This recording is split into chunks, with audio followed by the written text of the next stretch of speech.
Introducing Zach Davis and Josh Anderson with the Sound Money Podcast. Hello and welcome to this week's episode of the Sound Money Podcast, Sound Money, Sound Principles, the Believers Podcast. My pleasure to be with you today, Josh Anderson, alongside Zach Davis. Zach, how are you today? Good, Josh. How's it going? Man, I'm doing awesome. It's been an incredible week. What a fun week we've had in business. Some weeks are better than others. This last one, we've made some great strides in some fun projects we've been working on that have been in the works for years. And every once in a while, you have some breakthroughs in business, and you can't share them with the world yet, but they're big. I know. And but so I just have a smile on my face because as an entrepreneur, you live for these times when things you've been working on, things really start to come together. And man, so for me, the last 7 days have been absolutely spectacular. How about you? Yeah, well, I'm excited about all those breakthroughs too, and well, I better not. We better not. I want to so bad. The world's not ready for them yet, but we're close. We're getting close. But it brings up an interesting thing, that you and I have had on the agenda, a topic that we call the secret to real entrepreneurship. What are the secrets to real entrepreneurship, and what really makes the difference between what I consider to be a real entrepreneur and somebody who maybe is just a one-hit wonder in business, or somebody that sometimes, just because you own your own business, sometimes that might more be just a service, right? It's a business that focuses on you and a servicer that you can provide. But until you can scale it and until you can grow it outside of yourself, oftentimes it's just a single, sole proprietor type business. And, for you and I, there's really one constant. There's one thing that I think if we look out across the landscape of all of our business ventures and all of our friends' business ventures and the things that we've been exposed to in the world from every vertical of business, there's one constant that seems to override success for entrepreneurs over and over and over again. And today we're going to dive into this topic because it's the secret. It really is. So if you're taking notes, if you're driving in your car, if you're watching on YouTube, I would say grab a notepad and paper because we're going to share what we consider to be the secret, the number one most important thing that can make all the difference, whether you find success or whether you, I hate to say this, but you give up and you get run over, okay, in business, which is vastly the majority of the time. And so, Zach, would you agree that the topic we're about to cover and we're about to announce would fall into those realms? Oh, yeah, 100%. There's a lot of other things, right? But if you can't get a handle on this one thing and figure out how to manage this one thing, you're done before you get started. All right. So who wants to know it, right? How many people out there want to really know what we want to talk about today? Because, and I'm not over exaggerating it, right? Like I'm building this up because I want you to understand that this is the singular most important principle and thing that will determine whether you're successful in any business venture, and I would dare say in your relationships. And it's really simple, actually, but it's something that most people absolutely hate. Most people actually build up in their mind and they tell their mind, Zach, and I'm sure you'll talk a little bit about this today, but they actually tell their mind and they allow little voices to come into their mind and tell them that I don't like this thing. I don't like it. I avoid it. I will do all in my power to not participate in it. And it's the very thing that will make them successful or not successful in business. Is that fair to say? 100%. Okay. Yeah. Well, here it is, right? The secret to business is really simple. You've got to embrace and absolutely find a way to enjoy and maybe even love change. Change is constant. Like a lot of people want to say, right, that there's certain things in this world that never change. And I'm here to tell you there are fundamental business principles. And there are guiding principles that can guide you in your moral and religious and personal life that don't change. But in business, absolutely, the most important and vital thing is to understand when to change, to understand and to read the marketplace, and to understand that everything in business is a constant change. Market situations, economic pressures, competitors, new technologies, they force you into a position where you must adapt and change. Is that fair to say, Zach? Yeah, 100%. And I think, I mean, if you just look look in nature, right? And we're part of nature. So if you just look in nature and everything that goes on, change is always happening. All of you have heard this phrase, right? You're either growing or you're dying. Well, it's true. It's true in business. It's true in life. It's true in everything you do. It's true in your relationships. Either you're growing those things or they're dying. Like, look at the change of the seasons. Like, there is always change happening. I personally believe that it's just part of this whole experience that we're having in mortality that is designed actually to help us become better. So I think most people are so scared of change because they don't know what to do, right? And it threatens their very identity and who they are and everything they believe. And the problem is, if you don't embrace that change, then you don't become who you need to be. Like I've always said, I think everyone should set a goal to make $1 million a year. Well, I should move that to $1 billion now, because $1 million is not a lot of money anymore with inflation. There's more millionaires than ever, but it's not because of the money, right? It's because, like, you have to change something about you in order to get that thing. Because if you can get it where you are today, you already have it, right? Mm-hmm. So, like, I believe change is one of these fundamental principles in nature that happens everywhere, and you either learn to use it as a tool and it becomes the way where you become better and bigger, or it becomes a thing that destroys you, right? It's like, I think it's all about how you look at it, but it's inevitable. Either you enact change or change acts on you, and then you have to react to it, right? Like it's just there. Yeah. And, I think, we're going to talk for a minute about some philosophical mental things around change. And then we're going to talk about business and why change is so important inside of business. As you were speaking about that, Zach, it brought to my remembrance a book that you introduced me to now almost probably 18 years ago, a long time ago. A book that was written that said The Secrets to the Millionaire Mind, right? Great book title, by the way, right? A book title that, makes people want to pick it up and go, well, what do the millionaires know, right? That I don't know. And the whole book, the premise of the book, is that each one of us, Zach, have a financial thermostat. And we're used to a thermostat in our home, right? Like I'm wearing a jacket, crying out loud. It's like cold, like it's snowing. We're going into our third winter. Yeah, it's snowing in Idaho today on June 20th, 23rd. Like, it's ridiculous, right? I had to put on a jacket and pants again. But so we're all familiar with this principle of a thermostat, that we set it. Let's say right now, I just barely turned the thermostat to 70 degrees, right? And the heater kicked on and it's warming up the office. And when the temperature gets to 70 degrees, it's going to let off. It's not going to let it go to 73, maybe 71, but it's not going to let it go to 73, and it's going to turn off and it's going to come down. And then it's going to go down to 69, it's going to turn back on and go to 70. He says the number one secret for him to a millionaire's mind, right? And it goes to this principle, is that we have to change our financial thermostat, that we all have a thermostat built in us, that within our bank account, within our business growth, whether maybe you're a business owner listening today and your business just continues to do $500,000 a year in sales. And on a really gangbuster year, like some crazy things happen, you get to 800,000, but normally you keep hitting $500,000 a year in sales. He says, you've got to change. You have to find something different in the marketplace or in you to get it to go above that. And then he says that worse than that, people have a financial personal thermostat within their own personal bank accounts, checking and savings account. And for some people, that thermostat might be set at $10,000. And it just doesn't matter what happens in life. They can't get it to go above 10,000. It might not go below 5,000, but it doesn't ever go above 10,000. He says that thermostat for some people is at 500 or $1,000. And if you don't go physically do something with your mentality, the way you think, and change the thermostat, change the number to be 20,000, it will never get there. You want to comment on that, Zach? You introduced me to that topic and that principle years and years and years ago. Yeah, I mean, it's like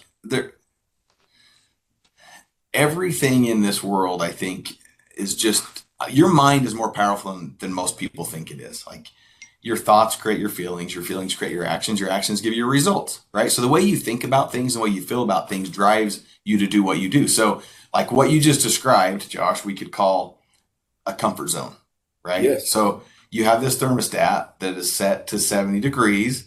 When the room temperature comes up to 70, the thermostat kicks off. And then when it goes below 70, it kicks back on. Like that's where you want the temperature to stay, your comfort zone. So we all live in that. But the problem is, like, if you want to grow, you gave the example, if you're $500,000 a year in sales and you want to go above that, well, everything you think about, everything you do is giving you that $500,000 in sales. The only way to go above that is to do something different that gets outside of that comfort zone, right? And it's so crazy. Like you think about, you make $500,000 one year, the next year you make $800,000. You're like, woo, it's going to the moon. We're doing awesome. But guess what? Because your financial thermostat is set around $500,000, I don't know how this works, but there is an energy out there somewhere that all of a sudden the car breaks down, employees quit, unforeseen taxes or penalties or whatever, and it sucks that bank account right back down to 500,000, right? And then it goes maybe below that, and it's like you kick in gear and you start doing things and you get that thing back up there around 500,000. But there is a principle that if you're living in that comfort zone and you're unwilling to change and get out of it, you're not going anywhere. Like you have to change that. And so for the last 20 years, what's been really remarkable for me and you and some of our other business partners that we do a lot of things with around the world is we constantly ask ourselves in our board meetings, what do we need to change? We constantly study our competitors. We constantly study the marketplace, and we don't study our industry only. Like for us, right? We study at great length the new technology businesses coming out of Silicon Valley. We've done this for decades, right? Because to me, even if they're not in our space, they're the cutting edge, leading edge of the economy today. And I constantly ask myself, I spend at least 10 hours a week, and so do you, studying those businesses, at least. Mostly in my drive time. And I ask myself, what technology are they tapping into that we could use today in our verticals, right? And a lot of times, right, it takes dramatic change, right? It takes dramatic rethinking of things, but it's often what keeps us relevant in the marketplace and all these businesses, and it keeps us moving forward. And it takes us, to new heights, right? I look at things like, SoundMoney wallet never would have been born if we weren't studying what was coming out of Silicon Valley in the fintech space, a space that we were not in. But we were in gold and silver, and we were watching what new exciting fintechs were doing around cryptocurrency now almost 7 years ago, right? And we went, oh my goodness. It made us think, right? But that's a dramatic change and shift, right? And my point is here, Zach, is the only way that we find great success in the world is through change, and nothing stays the same in business. So I was just thinking, Zach, about in 2000, maybe 11, 12, right in there, you and I were also involved at that time. We still are, but we were involved in the oil and gas industry pretty extensively, right? And I was thinking about change, right, for a minute. And I was thinking about how at that time, my brother and your brother, our younger brothers, came to us and said, hey, there's this oil boom happening in North Dakota, right? And they both wanted us to buy some trucks and trailers, right? And we had a pretty successful thing going on elsewhere in the world. And so we decided to take some money and go buy some trucks and trailers and let them take them to North Dakota and operate those in the oil fields. And if you don't know anything about that, hauling crude oil or hauling, fresh water for fracking wells, or hauling dirty water off of fracked wells to get disposed of. And so we decided to do that. And it was interesting because right when they came to us and did that, we went to buy these trucks and trailers. We bought the trucks really easy. But Zach, what happened when we went to buy the trailers? There wasn't any. Like there was a huge supply and demand issue. You couldn't get trailers, right? So what does an entrepreneur do? They go, well, if you can't buy them, we'll just build our own. We'll just build our own. So and it's so funny. I look back on that experience and I go, wow, what were we thinking? No offense. I don't know how to weld. I've never welded a day in my life, right? You're not a professional welder. That's not something either. But we had this, it's interesting as entrepreneurs. My brother calls one day and tells us that, hey, the trailers we're trying to buy are 6 months out. We got to pay for them today. This isn't we got to pay for them today. And they're saying we'll get it in 6 months. Well, 6 months is an eternity in business. I mean, just an eternity. So we had been down in Puerto Penasco, Mexico, and we had just barely been down there when they got the news that they were no longer going to build, the Mexican government was no longer going to build a port there at Puerto Penasco for cruise ships. But they had been, that community had been building up for that for a decade.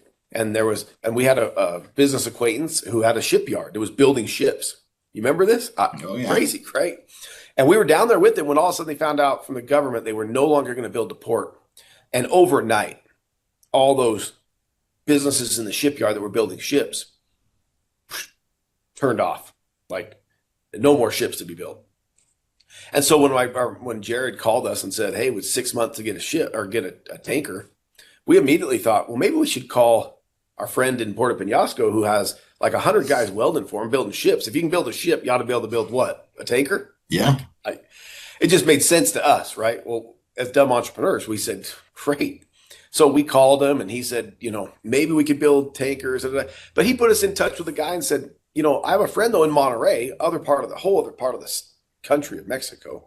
I have a friend there who can build, he knows how to build those tankers, right? And the next thing you know, Zach, what do? we start building tankers in Mexico. Yeah. And I get held hostage. Well, that's not part of that story. If you want to hear how I get held hostage by the cartel, by the Mexican drug cartel, I don't speak a lick of Spanish. You'll have to tune in maybe to next time. Maybe next time. We'll cover it. But my point here, Zach, is right. We as entrepreneurs, we thought, hey, this is a great opportunity. Like when somebody says it's a 6 month waiting list and you got to pay up front to buy something, that to me is like, that is maximum opportunity, right? Like, so we do what we know how to do, and we go to Mexico and we get down there, we find out how to build these tankers, and we get with the right people. The next thing you know, we've got 500 guys hired. The greatest welders in the world come out of Monterrey, Mexico. We didn't know that then, right? But that's where everything's made. If you buy a Caterpillar, a Freightliner, you buy any bulldozers or backhoes or excavators, Kubotas, everything is made. All the heavy equipment is made in Monterrey, Mexico. So it was easy to find highly skilled 500 guys to go weld and build tankers. Well, during that process, right? I don't want to get into, we probably don't need to get into some of the details there, but my point around this story, Zach, is that was one of the most successful businesses we ever had.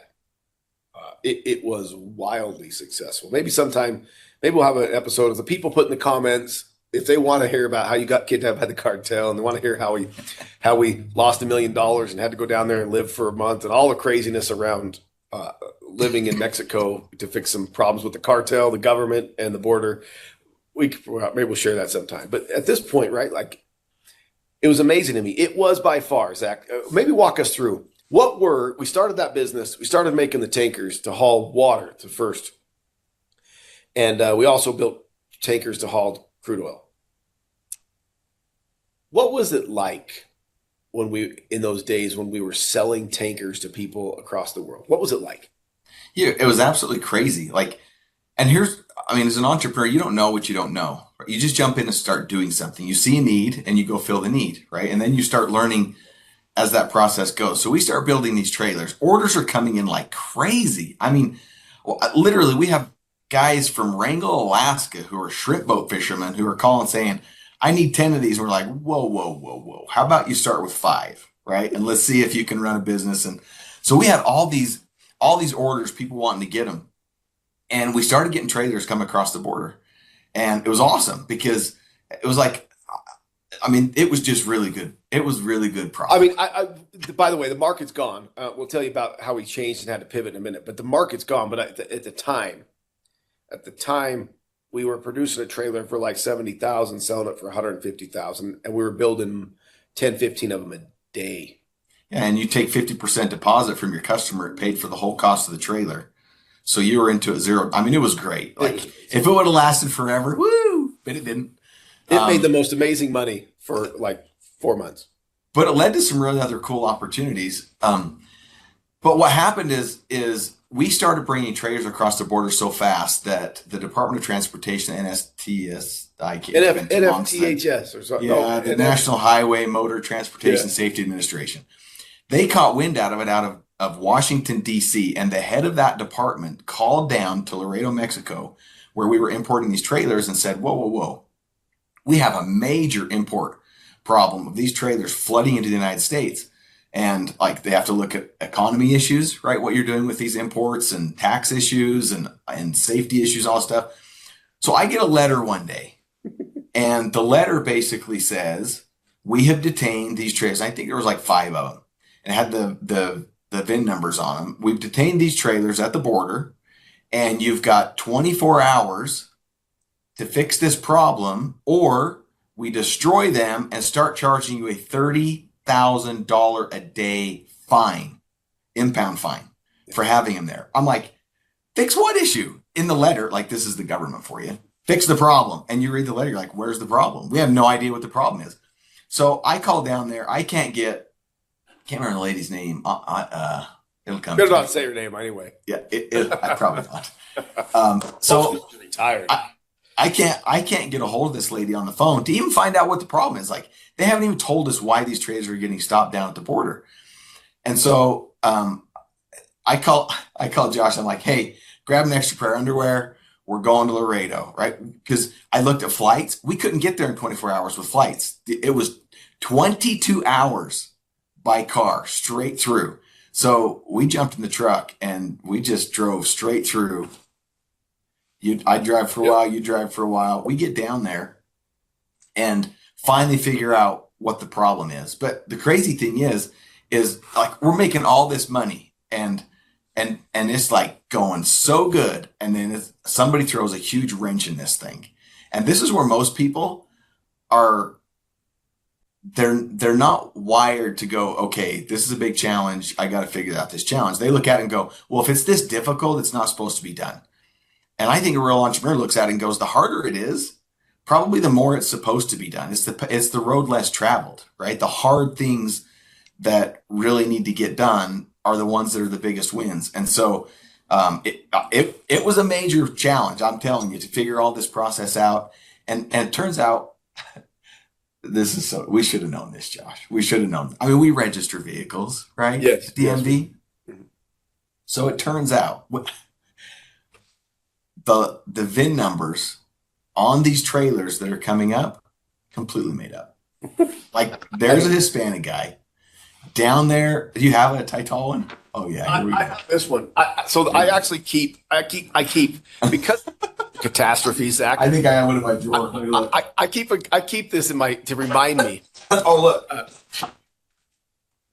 Okay, look at these. Okay, I keep this from 2012, right? Because illegal. That's the illegal one. Yeah, we're illegal is illegal. So I mean, hey, we're down there making these trailers. We're sending them up to the border. We're selling them like crazy. And apparently these VIN numbers, we just had, Juan down at the facility. He was just making them up. He's like, oh, I think it's supposed to be like 21 digits or 16 digits. And he's just stamping them on the deal. And so, of course, when you just make up VIN numbers, right, you can get in some serious trouble. And we didn't know. We're just entrepreneurs. But man, did we find out in a hurry when they're going to fine you $30,000 a day. They're going to destroy your products, of which there are entrepreneurs waiting back home that want them now. Yeah, and you've committed to customers. Yeah, you've taken money and you've built these trailers, and now they're sitting at the border. You can't deliver them, and the customers are starting to call, going, "Hey, where's our trailer? Where's our trailer?" We're going, "We don't know. We got some importation problems. We're working on it. We're getting them to you." So I still have actually. Yesterday I ran into this. Do you remember this? The manufacturer's Bible is what it's called. Yeah. It's like a book this thick put out by the government. Yes. That basically outlines when you manufacture a car or when you manufacture a trailer or anything that's going to be used on the roadway. Apparently, there's this rule book that says, here's all the things that you have to do for all the safety stuff. And I remember, so So we run into this problem. We don't have the right VIN numbers. Well, now you got to get the right VIN numbers. Well, apparently there's this world organization that controls VIN numbers, not only for the United States, but for the entire world. Like anywhere you manufacture, you have to use this standard of 16 series of numbers and letters, right? And every number and every letter means something. So I find a phone number and I call back to Washington, D.C. And this I think is so classic. I will remember this to the day I die, Josh. I call and I get this lady on the phone and she's sassy and she works for the government. I don't try to pick on government employees, but man, there seems to be a theme. So I'm like, hey, we got these problems with VIN numbers. We're trying to figure this out. She goes, oh, I know all about you. We have like climbed the chain in Washington, D.C. We were importing so many trailers. Yeah, they were scared of us. This is what she told me. So she's like, what are you doing? I'm like, well, we're building trailers down in Mexico and we're importing them to the United States and we're selling them. And she said, you don't even have legal VIN numbers. I said, I didn't know that we didn't have legal VIN numbers. We had VIN numbers on these trailers coming through. So you just kind of assume like somebody did their job, right? And they got the VIN numbers and everything's good and they're coming through. We didn't know they were made up. Yeah. So I tell the lady, I'm like, well, we didn't know that these weren't correct and that they weren't following the standard or whatever. And this is what she said to me. She said, you stupid entrepreneurs think you can just go do anything you want and don't have to follow any of the rules. I went, true. You're exactly right. That's 100%. She's a truther. Zach, she's a She is a truther. The reason there are rules are because they're entrepreneurs trying to solve problems, right? And so that was a major, major challenge where we had to pivot a ton and talk about get out of the comfort zone. Holy cow. When you got customers screaming at you because they can't get their trailer and they've put money up and they have loads waiting, by the way. They've invested in their own business buying semis and they're trying to get up to the oil field and they've got contracts to fulfill and they've told the oil companies, hey, we'll have a trailer and we'll be ready to go. And all of a sudden you can't provide those things. Talk about some hot water. Like it was a little stressful at that point. It was more than stressful. I guess the change in that too, right? The pivot wasn't that we just had to then go meet all the guidelines and meet all the standards and get with, senators in Washington, D.C. Really helped us out. Some major players in Congress really stepped up for you and I. I got to tell you that, right? So we get them involved. Yeah. In order to get a VIN number registered, you go through this process. We've gone through the process now. You remember this? Yes. And so the last... I remember it, Zach. We're sitting on nasty couches in the hottest place in the world. It's called Monterrey, Mexico, sweating to death. Wondering if either the cartel is going to kill us or our customers are going to kill us. Yeah. Either way, we're dead. So the last piece to this equation is somebody in Washington, D.C. has to get on a computer and they have to go look on Google Maps and verify that the address that you've given for the business, the building actually exists. Okay, this is the last thing that has to happen. It's been like 2 weeks and nobody's done it. So I finally find the phone number to the gal who's supposed to do this. And I call her up.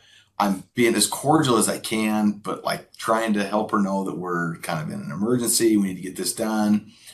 And it kind of gets to this point where she's like getting combative. So I'm like, okay, maybe I'll flex a little here. And so I said, we could just have Senator so-and-so. I won't tell you who it was. It was one of our elected officials here in Idaho, walk down the hall and look up on the computer himself and verify this. And this is what she says. She says, if Senator so-and-so wants to change the law because I have 6 weeks to do my job, if he wants to change the law and shorten the time frame that I have to process your application, he is welcome to do that. Yeah. We got moved to the bottom of the pile.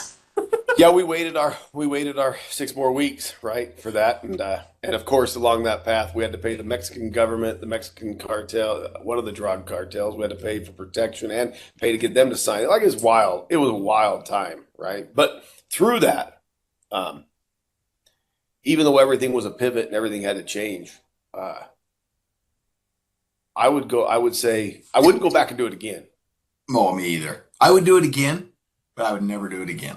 Yeah, when you're dumb and you don't know, you do things, right?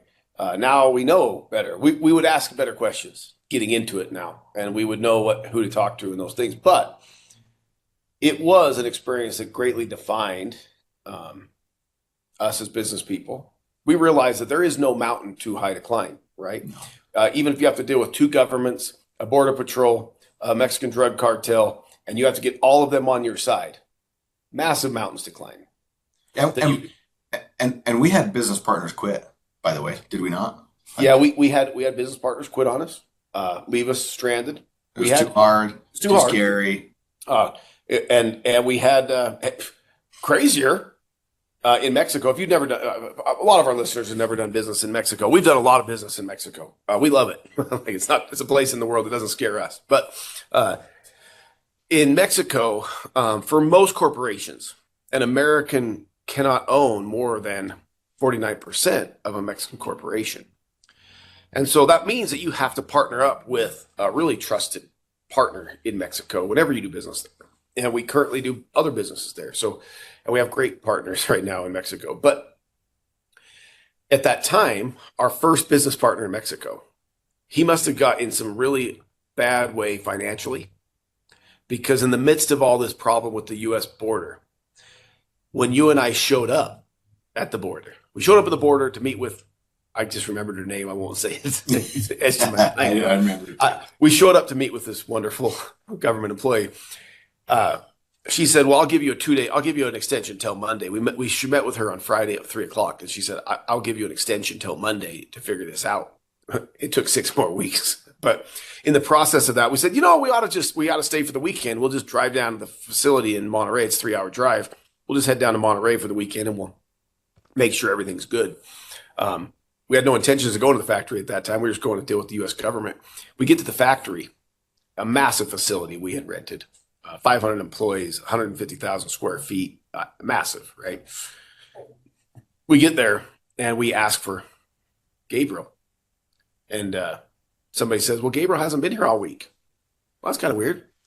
Our business partner should show up during the week, right? His job is for 51% of the ownership and no money invested. He just got to run it, right? And he was an expert. He knew what he was doing. So over the weekend, we go to Gabriel's house. We can't find Gabriel. Nobody's seen Gabriel in a week, and Gabriel is gone. Come Monday morning, Zach, before we go back up to the border to meet with the Border Patrol, we are visited by the banker. And apparently Gabriel had withdrawn $600,000 the week before and taken it out in cash, and then nobody's seen him since. Do you know, to this day, it's been 14 years? Yeah. We've never seen or heard from Gabriel, nor has any of our business associates in Monterey. If anyone knows where Gabriel is, send him tell him to call. Tell him to say a letter. Right? We still know he's alive. Yeah. Did he get whacked? But I'll tell you what, you want to talk about throwing a wrench in change. Like, we're down there to deal with this big problem of VIN numbers. And then in the midst of that, on the day of the morning, we're supposed to go back and figure out what we got to do to fix the VIN number problem and import literally a stack pile now of 50 trailers. Like, we're hit with, our business partner stole all the money out of the bank account and he's gone. And we've got payroll to pay, and we have tire vendors, and we have axle vendors, and we have steel vendors that need paid. And so, talk about change. Like, I can smile now. I didn't smile then. No, right? There was no smiling. And the VIN numbers were the least of our problem. We had no idea. Yeah, the VIN numbers were the least of our problem. Isn't that crazy? Like, we're importing trailers, and they're all held up at the border, and we don't have VIN numbers. It takes 6 more weeks to get. But that was the smallest problem. Yeah. And I think about that, Zach, and I think, wow. I'll never forget, right? We go back down that Tuesday, go back up to the border, meet with the government, come back down. You and I when we left town thinking we were going to be gone for the weekend. Yeah. We took a little, we took a duffel bag each, this big, right? Like nothing. I'll be kind of crude here, but we took 3 pair of underwear, right? Like, we didn't see our families for 6 weeks. We didn't leave Monterrey, Mexico for 6 weeks because these challenges, right? I'll never forget, right? Like the axle manufacturer comes that Wednesday and says, hey, boys, you owe me 140 grand. Great. I'll write you a check. I won't take a check from you. You bounced the last two. What do you mean we bounced the last two? We didn't bounce any checks. And yeah, we did. Well, minutes later, the tire manufacturer's there. And by the way, these are orders of like $400,000 in tires. Need it in cash. We won't take a check from you. You bounce me a check. So in the midst of all this, right, we also have to pony up and get our own money, wire it from Idaho to Mexico. And nobody will take a check from us anymore because Gabriel has written bad checks and then taken cash and disappeared. And Zach, what was that like? Like I see you looking at it. Your face wasn't laughing anymore. Like, what was that like? Oh man. Sorry, I'm sick. I'm sick just thinking about it. Yeah. Dude, it was really hard. But I think one of the things that I learned from that process is you can either quit and go home. Like we could have gone home. Yes. I wanted to see my wife. I wanted to see my kids. I mean, for Pete's sakes, there was a major drug cartel war going on in Monterey at the time. I remember we walked into was it Hampton? Yeah. We walked into the Hampton Inn at the first day in Monterey, and there's 20 police officers in the lobby, all with black ski masks on. I asked the lady at the lobby, like, what is going on here? Either this place is really, really safe because there's a lot of police officers here, or it's really not safe right now. And she said, no, there's a major drug war going on right now, and they're killing people like crazy. And all of these police officers have been sent in from Chihuahua, and all of our police officers have been sent to Chihuahua because if the cartel identified any of the police officers, they just go kill their families. Like, this is the backdrop of what we're dealing with. So it's not only are we have these business issues, but we're in like the hotbed of, I don't know if anybody remember, was it 2000? What year was it? 2012. That was 2012, October. Go look it up. There's a story in the newspaper about, I think there was like 30 people on the highway from Laredo, Texas to Monterey. The drug cartel had killed 30 people, cut their heads off, their hands off, and their feet off. So they could not be identified and spread their bodies up and down the highway. That's the highway that we had to travel back and forth between Laredo and Monterey. So it would have been really easy just to quit. I mean, this is too hard. This isn't going to work. It's too risky. But to me, we had made a commitment to our customers that we were going to deliver, and we'd taken money. There was no getting out of it. We had to solve the problem. And as uncomfortable it was, this is the thing I think that's cool, though. And this is why I say I would go do it again, but I would never do it again. Because I think there were some pretty defining moments for me and probably for you during that experience where you saw something about yourself and also your business partner, right? And went, hey, we're more capable than what we think we are. This really stinks, but we're solving the problems and we're figuring it out and we can make this work completely out of the comfort zone. But that is when the money zone completely exploded for us because it opened us up to a whole new world that we didn't really know was out there and went from knowing nothing about this business other than, I had experience in the oil field operating this equipment, but not building it. And to then being able to manufacture it, solving the problems and, and then it led to some other great businesses and other great business transactions and things. But I think for the, the people that are listening, the thing that I hope you can kind of pull out of this story is either you can look to the future and look at what your business is doing. And you need to be looking at what is the environment, right? What are other businesses in your space doing? What new technology is coming? What technology is old and being outdated? Where do you need to pivot in your business? Where do you need to look? And not be afraid to make those changes. If it's a pricing increase, people are scared to death of pricing increases. But every time you make one, you'll look back and go, man, we should have done that 6 months ago. It wasn't as bad as I thought.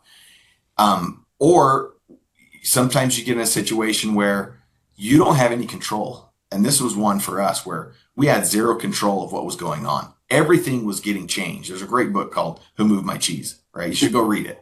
But our cheese was literally getting moved every single day. And some of you right now in your businesses, your cheese is being moved. You've been operating one way and something changed, either regulation or the company you're working with has made some changes. And now you have to figure out what you're going to do about it. And in my experience, those who are successful are the ones that embrace that change and go, okay, how are we going to pivot? What are we going to do now? And the ones who are not successful and that get eaten up in this process and go back to being a 9-to-5 employee, which if you want to be a 9-to-5 employee, I have no problem with that. But a lot of people want to be entrepreneurs and they get in these sort of challenges and they go back to the 9-to-5 employee mindset and go, well, somebody's supposed to be telling me what to do here. They're supposed to tell me when to show up, when to have lunch, when to go home. I'm going to put in an hour of work and you need to give me an hour of pay. That is not the world of an entrepreneur. And so your cheese may have been moved. You have to be mentally tough enough to say, I want this bad enough that I'm going to go figure it out and learn how to play under the new rule system, because it's creating your own economy, right? Not worrying about, well, if the government would just pass this law, then I could be successful. Or if my spouse would just be more supportive, then I could be successful. Or if the company wouldn't make these changes, then I could be more successful.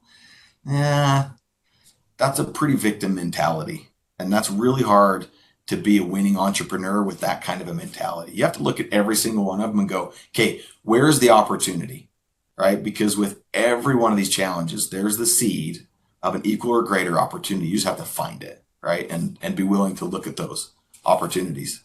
And I would say, right, Zach, when you go through hard things and you do something for a business that's really hard and maybe even in this case dangerous, the challenge is you fall in love with it and you never want it to leave, right? You don't want anything to change in that, right? I say that because, like, to finish up that story, we'd have to go to the bank every day for like 6 weeks. We'd go to the bank every day, wire ourselves money from Idaho to Mexico, go to the Bahama Mex. If you've never done that before, it's not like an American bank. Plexiglass window, chairs out in front of it. You pull a number, and when your number comes up, you leave the chairs and you go up to the plexiglass window. So there's always and the bank in Mexico is always big. There's 100 people, not like American banks, right? There's 100 people in the bank. You pull a ticket, you wait for your number. And we go up to the counter every day. And we would remember, we had to pay like $400,000 bills and $150,000 bills and $200,000 bills. And it had to be in cash. Yeah, and all these people, by the way, you say there's seating. All these people who are taking tickets are sitting in these chairs and they're looking at the plexiglass tellers, right? Yeah. They see every transaction. Every transaction, no privacy. And they would bring out for us 400, just so you know, 400,000 US dollars when you put it into pesos at 20-1 is a stack of money. It's 2 feet tall. It's 2 feet wide stacks of cash. And everybody would see us take it every day, and we would put it in brown paper sacks. And we would walk out of the bank with our brown paper sacks. No guns, no protection. And everybody in those chairs, by the way, is on the phone. So you're convinced they're calling their buddy going, hey, there's 2 white dudes just left the bank. Yeah. This big brown paper bag, get them. It was wild. But to your point, right, we had made commitments. We made commitments to people back home who had bought these trailers. There is no answer. In my world, in yours too, we have both had crazy business failures. We have never filed bankruptcy. I know people that take advantage of those laws in America, business people. I know it, right? It's not an option for me, not an option for you, right? So it wasn't an option then. So we would do those things. Fast forward, right? We get all those challenges behind us, and that company makes millions of dollars a week profit a week. It was unbelievable. It was worth all the challenges. Okay. But fast forward just 120 days from then. Market conditions began to change in America dramatically in that space. We went from having a 6-month wait time for trailers from our competitors to a 3-month wait time, to a 1-month wait time, to a trailers are sitting on their lots, right? Because we had changed the marketplace so dramatically. with how efficient we were and how many trailers we were producing, that we caught up the supply chain issue, right? And you and I sat down in our little office and we said, boy, we better look at this. Our competitors now, in a week, they're going to have trailers sitting on lots all across America for the first time in 3 years. What does that mean? That means the price is no longer going to be $150,000 a unit. The price is going to come down, right? Because there's plenty of gravy in there at that time. We looked at each other and we had an opportunity to sell one of those entities off to a competitor. We immediately took that offer, right? And we had an opportunity and we had to make a real hard decision. Do we continue to play in that space? By the way, we've just gone through the craziest 6 months ever in business. Personal life, scared, everything about it. And we were now on the other side of it and winning at an enormous pace.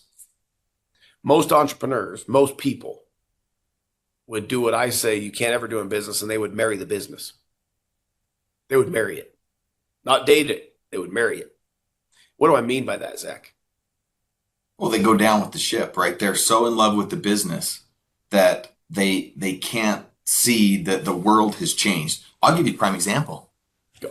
We had a competitor in Idaho Falls who was trying to do the same thing that we were doing. And he had an older gentleman, way higher net worth than us. Yes. Been doing business in Mexico for years, had very successful businesses, was winning at all levels. He jumped into this space and actually, I flew down to Mexico a couple times and actually helped him design some trailers, right, to start manufacturing. And he was competing with us. And I remember having a couple phone calls with him. He's like, he always called us hay seeds. There's a lot of hay produced in Idaho. We're a farming community, right? So he's like, what do 2 hay seeds from Idaho know about trailer manufacturing, rights, or anything like that? We just only been through hard knock education. We got pretty much a PhD in 6 weeks in this process, right? Well, I remember calling him one day. I genuinely like the guy, right? When you're in business, you have competitors, but it's like, it's never good when your competitors go out of business, really. It hurts everyone. You want everyone to be succeeding and do well. So I called him up one day when we were seeing all this. I said, Gary, you got to stop, because they had done a totally different model. We had not purchased any equipment. We had not purchased a building. We were leasing all of the welders, right? We were leasing the space. So we didn't have large capital investments in infrastructure. So we could literally, at the snap of a finger, shut down or sell off the leases or whatever we needed to do to pivot and change. Because that is one thing that we did know about the oil industry is it's come and go, right? And so, I would call down to Texas and be like, hey, how many 250 barrel aluminum crude oil trailers do you have on the lot? And they'd be like, oh, we can get you one in 6 weeks. Like, great. All right, hang up. Okay, boys, keep going. Then pretty quick, you'd call like Josh said, and they'd be like, we got 3 on the lot. I'm like, okay, it's over. Once there are trailers sitting on the lot, the game is over. Supply is caught up to demand. Now you're going to have to sell. We had never sold a trailer. We were order takers. Yeah. Like the market was so good and we had timed it so right. I mean, it was like putting lightning in a bottle, and it very seldom happens. And now we had to go through hell literally to keep the lightning in the bottle. Yeah, exactly. But I call this is a prime example of someone who is not willing to change. This guy had $20 million invested into inventory. He was buying these trailers, not taking orders from people. He was putting up his own capital and buying these trailers and then bringing them in. I called him one day. I said, you got to stop. Stop producing these trailers. Stop buying. He's like, what do 2 hay seeds from Idaho know about the oil business? Like, I'm telling you, I know the signs. I've been in the oil business. I know what's going on right now. And he was not willing to change. To this day, I just found out, Josh said the day, because I was in one of his other businesses and ran into him. Do you know he still has about 20 trailers floating around that he can't get rid of? I know, and they're 14 years old now. Yeah. And he lost a ton of money because he wasn't willing to change. He was married to the business. At the end of the day, right? Like everything in economies always changes. And you got what makes you want to hitch your wagon in this world to entrepreneurs who are willing to change, willing to pivot, willing to read the environment, and willing to pivot. And he didn't. We did. It was one of the greatest things, even though that was a hard decision, we pivoted out of it. Once the market conditions changed, we got out, but a miracle happened and we were able to take all those profits and we were able to go do the same thing. Maybe someday we'll talk about how we got into the mineral rights business. We own oil in the ground all over America. We never, ever, ever could have got into that business without two things. One, those trailers, they were something that we leveraged to get into it. And two, having the right entrepreneur or the right mentors teach us, right? And because of that pivot, we were able to do extremely well, and others weren't, right? And so if I've learned anything through that experience, it's that you have to continually watch market conditions, environment, government, regulation, competitors, and you have to always be cutting edge. If you're not, you will lose. And you will become Sony Walkman. You'll become Redbox. You'll become, you name Blockbuster Video. I don't care who it is, right? If you don't pivot, you'll get run over. And call me crazy, Zach, but in the last 20 years, I would say the thing I love most actually in business is change. Like I love it. I love the excitement of it. I love the ability to look at conditions and go, we ought to be doing something a little different. We recently went through that in one of our businesses, right? One of our really successful businesses is gone through that, right? We've made some changes because of market conditions, because of competitors, because of market conditions, and because of new technology, right? Like, if there's anything in the world that gets me the most excited it's crushing a competitor with new technology. And new technology, you don't usually turn it on and have it work. Like it's usually a couple year process, and we're constantly SoundMoney wallet, for example, we worked on that for 2 years before we ever turned it on. Every day, right? We'll talk one day about it, I'm sure, overcoming the most enormous hurdles with companies like, I don't know, Visa and MasterCard and Plaid and Chase Bank. I mean, massive companies, right? But little hayseeds from Idaho on the phone with the presidents, CEOs of those companies, and them asking us, how the hell are you doing that, right? Like, but it takes time, serious time and effort, right? We're just finishing up some projects we were working on for a few years that this grin is because they are coming to fruition, right? So close. It's crazy stuff, right? But it's that we're going to close out here in the next couple minutes with a couple closing thoughts around it. And I know we have listeners who you're terrified of change. It scares you. Maybe every time in your past life as a kid, change meant bad things at home. I'm telling you that you got to change the way you think about change. You got to think differently. You got to embrace it. You got to look for the exciting parts of it. Because if you don't, you're just going to be stuck. And maybe you're okay being stuck, but if you're not, like I think we've shared with this audience before that part of our mission in the whole world is to build more leaders, teachers, and entrepreneurs. Maybe you're not one of those people that wants us to help you become one. That's okay. But my guess is there's many of you listening who want to become one. And if there's any key advice, the secret, I would say find every avenue in your life that you can to embrace meaningful, thoughtful, and empowering change. Notice I said those things. There's certain constants in the world. I don't deviate on constants. Constants for me are religious things and philosophical things, but the functionality of things can all change and often must. And so for me, Zach, my closing thoughts today are for the listeners, and I'll let you take it over or embrace it. And if you don't like it, find some good books to read. We mentioned a few today. You should probably read them and study them and see where you can be better at some of those principles. So, Zach, closing thoughts around the topic today of change. Yeah, in fact, one of the books that I'd recommend everybody read, gosh dang it, me and names. I'm terrible with names. Wait, I'm getting better at remembering names. I think it's Michael Holiday. No, it's Holiday. But the book is called The Obstacle is the Way. It's a great book. Yes. It talks about this principle a lot, right? I want you to think about your life and your business and what you're doing sort of like a muscle. There are some people who absolutely love to work out. I hate it. Like, this is funny. I find myself I have a gym at my house in my shop, and so I love to hunt and fish. And so I have dead animals everywhere. That's sort of like my motivator. I'm like, I know how hard that sheep was to get. I got to get in shape to go back for another one. But I will actually find myself being strategic about the way that I move to the next exercise. I'm like, okay, if I put the weights on this side first and clamp it on, then it'll take less effort. Wait a minute. I'm in the gym to put in effort, right? But most of us spend so much time trying to figure out how to not put in effort and to make things easier. And what I've realized in business is it really is like going to the gym. The only way that you build that muscle is to put it under stress and tension, right? You have to do the work. So you're in the gym right now in life in general. Like, you have to choose your difficult. Being broke is really hard. But guess what? Having money is also really hard.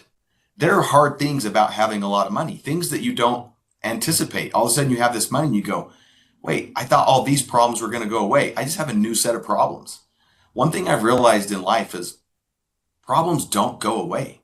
They just keep showing up. And so you have to learn to embrace the changes that happen and the problems, because if you want to change physically, you have to put your body under stress and tension. If you want to change your business, you have to put your business under stress and tension. The things that are worth doing usually are extremely difficult to do. So you need to start thinking about in your business, what are you not doing that you should be doing? What are the hard things that you're putting off? You're being really strategic about the way you put the weights, where you put them, so you don't have to do the effort, right? But it's like, no, if you make it hard, guess what happens? You build the muscle. So I'm not saying specific, you need to make your business hard, but what I'm saying is there's lots of things that you do on a daily basis that don't build your business, okay? Cleaning out your email box does nothing to make you money. Cleaning off your desk does nothing to make you money. But we do those things because we don't want to do the hard things, or we don't want to face the change that is coming. And so we stagnate, and then we end up dying. Because again, remember, you're either growing or you're dying. So I'll give you one thought. I did this years ago, and I do this on occasion. One of the most difficult things I think for entrepreneurs is to set goals. And I'm not going to get into goal setting, but when people set goals, oftentimes what happens is they set so many goals, or goals so big, that then they become overwhelmed and they end up not doing anything. I learned this principle years ago, and it's incredible. So there's things about me that I want to change, right? Things that I want to get better at and do better so my business can do better and be better. But when you start writing out all the things that you need to change, or all the changes that are happening in your life and the way you need to adapt and pivot to them, it can get really overwhelming. So one suggestion I would have for you is pick one thing. Think about in your business right now, whatever business it is, what is the one thing that would make the biggest difference in your business? I'm talking revenue difference, right? Is it you need to make more sales? Is it you need to hire more salespeople? Is it you need to deal with some manufacturing issues? Is it you need to deal with some supply chain issues? Or you got vendor relationships that you're putting off and not fixing? Whatever it is, what is the one thing that you need to do in your business? And then you just tackle that one thing. Forget about all the other things, and you work on that one thing for a certain period of time. If it's a week, great. When the week's over and you've tackled that, pick the next biggest thing. So don't go make this list today after we've talked about changes and things you got to do and then get overwhelmed. Just pick the one thing that you think will make the biggest difference. And it might be, look, you might be the one thing that's the biggest difference. The one thing you might need to do is to step back for a minute and read a book to help grow this, because your business will never be bigger than you are, right? You are your business. So maybe the one thing you need to do is pick up a good book and start changing your mindset. But pick the one thing, do it for a period of time until that thing is executed and done, and then pick one more thing and go after it. If you do that, you'll start seeing some momentum. And momentum's unbelievable. You get momentum in your favor, look out. Yeah, I look at, as you say that, right? I go back in time. Probably one of the greatest things I ever did that helped for me on that, Zach, was I made a conscious decision one day I love sports radio. I made a conscious decision about 10 years ago to no longer listen to sports radio in the truck. That's a hard thing for him. It was really hard. Okay. But and some of you might be laughing, saying, what does that matter? I replaced it with audiobooks. And at the advent when podcasts started, with podcasts from people coming out of industries and places in the world that were cutting edge technologies.